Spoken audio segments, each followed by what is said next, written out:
Le territoire des Portes de l'Orne est situé entre Metz et Thionville, à l'ouest de la Moselle.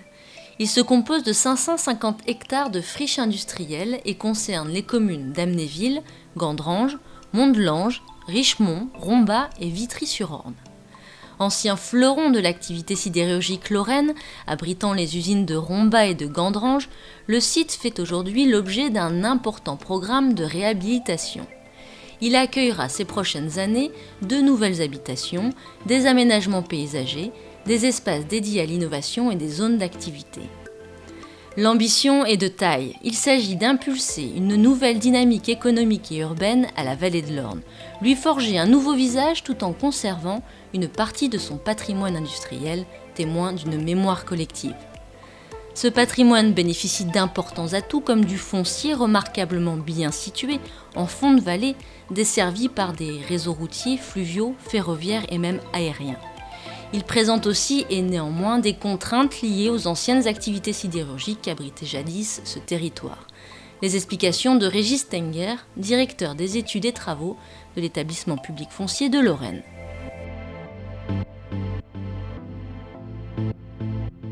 Dès le début des réflexions, il a été apparu évident pour l'intégralité des acteurs qu'il fallait réussir à concilier l'économie, le résidentiel et l'emploi et éviter de faire des quartiers disparates, des quartiers qui soient monofonctionnels. Donc, lorsque nous avons réalisé ces études, nous avons évidemment pris en compte la programmation que nous souhaitions élaborer et nous avons tenu compte des contraintes de sol. Par exemple, sur certaines emprises comme celle qui accueillait les hauts fourneaux, nous savons qu'il y a des contraintes résiduelles très fortes dans les sous-sols avec des blocs béton et des fondations très importantes. Et donc sur ce type d'emprise, nous allons privilégier le développement par exemple de projets photovoltaïques. Une autre contrainte entre également en compte, il s'agit de la pollution des sols. Le projet des Portes de l'Orne veut être exemplaire dans ce domaine. Une importante réflexion est menée sur le traitement des pollutions résiduelles, autrement dit sur les pollutions liées aux anciennes activités sidérurgiques et qui subsistent malgré l'arrêt de celles-ci. Les enjeux sont importants, ils touchent à la santé humaine, aux ressources en eau et à la biodiversité. L'ensemble de ces aspects est aujourd'hui considéré dans le cadre d'une politique globale de développement durable et les études menées jusqu'à présent sont encourageantes, comme le souligne Laurent Galdemas, ingénieur conseil environnement énergie. Donc, comme tout ensemble industriel qui a un passé, le site présente des pollutions. Mais ces pollutions sont très rassurantes au regard de toutes les études qui ont déjà été réalisées et se traitent parfaitement aujourd'hui. Tout l'enjeu va être de bien concevoir le projet de dépollution en fonction des aménagements. Et l'économie du projet, la maîtrise des risques associés à l'ensemble des usages qui vont être déployés sur le site est parfaitement opérationnel aujourd'hui et il va se déployer tout au long du processus. C'est un processus par étapes, progressif, qui va s'articuler avec l'ingénierie, avec les entreprises de travaux pour pouvoir délivrer des ensembles d'usages qui correspondent aux besoins de la population. C'est aujourd'hui un processus qui est maîtrisé et qui permet de délivrer un ensemble multi-usages qui correspondra exactement à ce que souhaite la collectivité et ses partenaires. L'ingénierie de la dépollution et la reconversion des friches aujourd'hui est un processus multi-acteurs qui ne peut avancer que progressivement. On met en jeu des concepts comme l'économie circulaire, comme le recyclage, pour pouvoir économiser les ressources et délivrer une opération qui soit une véritable opération de développement durable. Le projet des Portes de l'Orne concerne une multitude d'acteurs, pouvoirs publics, citoyens, ingénieurs. Il réunit également des chercheurs et des étudiants de l'Université de Lorraine autour des problématiques de traitement des pollutions. L'IUT de Thionville-Lutz est d'ailleurs particulièrement impliqué dans le cadre de sa mission de recherche. Philippe Lavalgili, directeur adjoint de l'IUT. Donc, dans le cadre de cette mission de recherche, le laboratoire Sol et Environnement, qui est une structure là aussi de l'Université de Lorraine, propose de participer au projet, premièrement dans une mission de conseil pour la structuration du projet et sa mise en place, et dans un deuxième temps pour la mise en œuvre d'un projet de recherche qui a vocation à dépolluer les sols contaminés sur le site. Au niveau de cette mission-là, donc, le laboratoire pourra intervenir de façon effective dans les processus de dépollution des sols en utilisant de la phytorémédiation.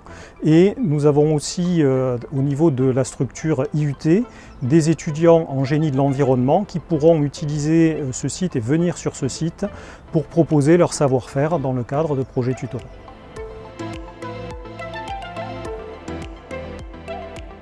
Il existe plusieurs techniques de dépollution.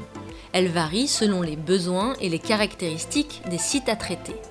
Dans le cadre du projet des Portes de l'Orne, il sera par exemple question de réutiliser des matériaux déjà présents sur la friche si et seulement si cela est compatible avec l'absence de risques sanitaires et environnementaux.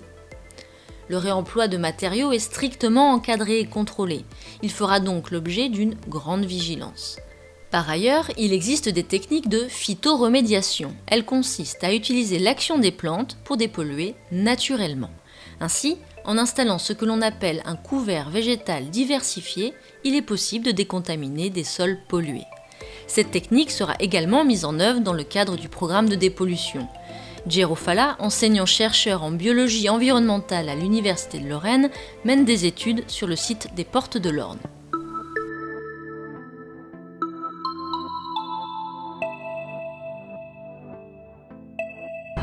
À l'heure actuelle, l'environnement est contaminé et notamment les sols sont contaminés par l'activité humaine, l'activité industrielle du passé.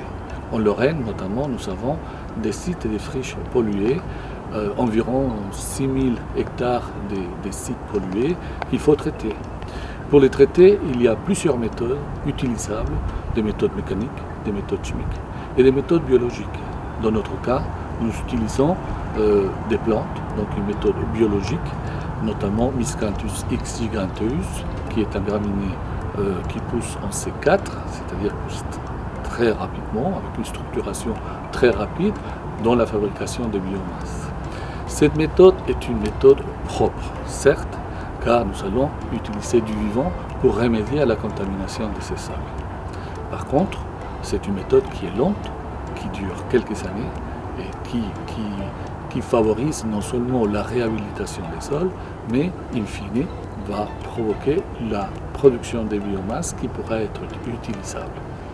Le travail de cette plante tolérante est de faciliter la croissance et la sélection de bactéries dans les sols qui vont faire le travail de dégradation de certains polluants, les polluants organiques, et de stabilisation des polluants minéraux. Cette plante, ainsi, va pouvoir contribuer à la réhabilitation des sols et à l'enrichissement de ces sols pour l'utilisation de ces sols dans l'avenir. Comme tout projet de requalification d'une friche industrielle, les Portes de l'Orne n'échappent pas à son lot de contraintes, en particulier en matière de pollution. Les pouvoirs publics locaux ont pleinement pris conscience de cet aspect. Études, recherches et expérimentations seront menées afin d'opter pour les meilleures solutions. Des solutions respectueuses du territoire des Portes de l'Orne, de son environnement, de ses ressources et surtout de ses habitants.